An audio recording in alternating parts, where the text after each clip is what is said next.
CBS 뉴스는 CBS 홈페이지 cbs.co.kr이나 노코뉴스 홈페이지 노코뉴스.co.kr, 스마트폰 애플리케이션과 팟캐스트를 통해 다시 보고 들으실 수 있습니다. 부산 소식입니다.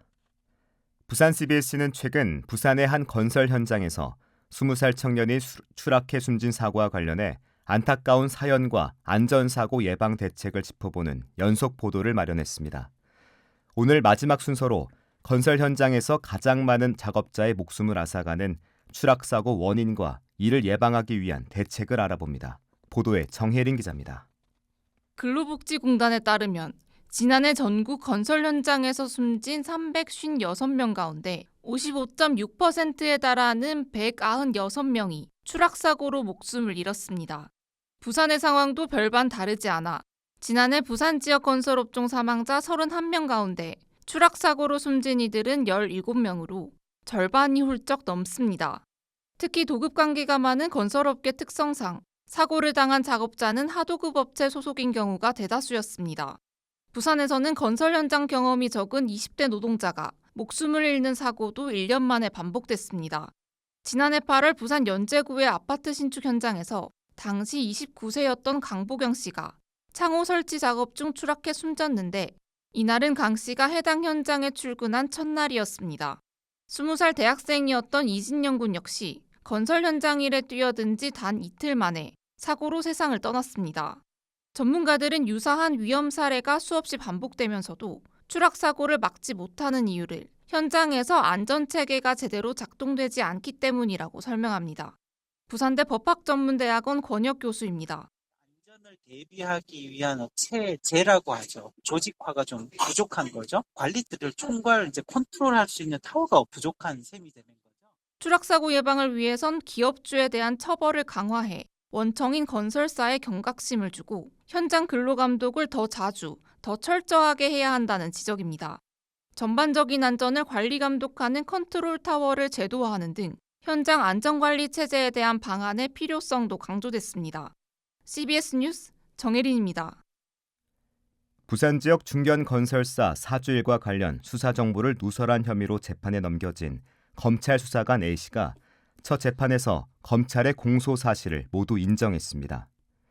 오늘 오전 부산지법 동부지원 형사 1부심리로 열린 첫 공판에서 A씨는 건설사 측 사건 브로커 B씨에게 수사 정보를 알려주는 대가로 현금 4천만 원을 받은 혐의를 인정했습니다. A씨는 지난해 6월부터 올해 3월까지 건설사 사주일과 관련 수사 내용을 수차례 유출하고 그 대가로 술 접대와 현금 등 뇌물을 받은 혐의로 재판에 넘겨졌습니다. 제29회 부산국제영화제 개막식 사회자로 배우 박보영과 안재홍이 낙점됐습니다. 두 배우는 장르를 불문하고 개성있고 사랑스러운 캐릭터를 소화하며 폭넓은 팬층을 보유하고 있습니다.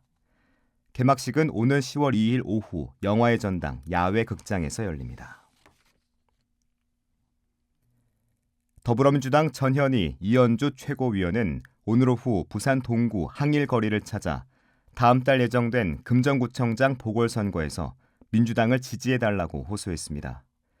전 최고위원은 엑스포 유치 참패를 검증하고 가덕도 신공항이 왜 아직 착공을 못하고 있는지 철저히 묻겠다고 강조했고 이 최고위원은 박정희 대통령 시대에 체결한 한일협정마저 부정하는 윤석열 정권과 국민의힘에 대한 심판은 부산에서부터 시작해야 한다고 주장했습니다.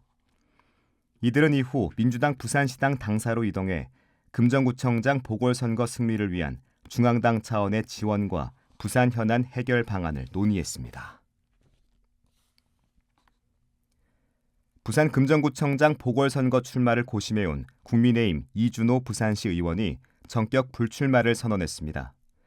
이 의원은 오늘 같은 당 윤희련 부산시 의원과의 오찬 회동 직후 취재진과 만나 금정구청장 보궐선거에 출마하지 않고 최선을 다해 윤 의원을 돕겠다고 말했습니다. 백종원 국회의원의 최측근인 이준호 의원은 젊은 나이에 대중 인지도도 높아 강력한 여당 주자로 손꼽혀왔으며 그의 지지 선언으로 윤 의원은 지역 내에서 여당을 지지하는 청년층의 지지도 함께 얻게 됐습니다.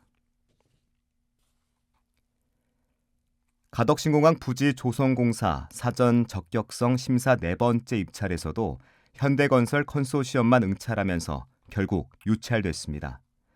국토부는 경쟁을 통한 설계 품질 향상과 공기 단축, 예산 절감 등을 기대했지만 4번째 입찰도 결국 유찰하자 단독 응찰한 현대건설 컨소시엄 간 수의계약을 진행할 가능성이 커졌습니다. 컨소시엄에 참여한 대우건설이 도로공사 직원들에게 향응을 제공한 혐의가 적발돼 다음 달 25일까지 부정당 업자로 지정된 만큼 당장 수의계약은 진행되지 않을 전망이어서 공사 일정도 전반적으로 늦춰질 전망입니다. 부산시는 추석 명절 물가 부담을 덜기 위해 오는 9일부터 15일까지 7일간 시내 8개 전통시장에서 농축산물 구매 환급 행사를 개최한다고 밝혔습니다. 부산은 주말인 내일 5에서 20mm의 소나기가 내리는 곳이 있겠습니다. 낮 최고 기온은 31도까지 올라 덥겠습니다. 기상청은 모레까지 너울에 의한 높은 물결이 방파제를 넘는 곳이 있겠다며 해안가 안전사고에 유의할 것을 당부했습니다. 부산의 지금 기온 28.6도, 습도는 68%입니다. 부산 CBS 저녁 종합 뉴스를 마칩니다. 지금까지 진행해 엔지니어 차유진, 기자 정혜린, 아나운서 국재일이었습니다.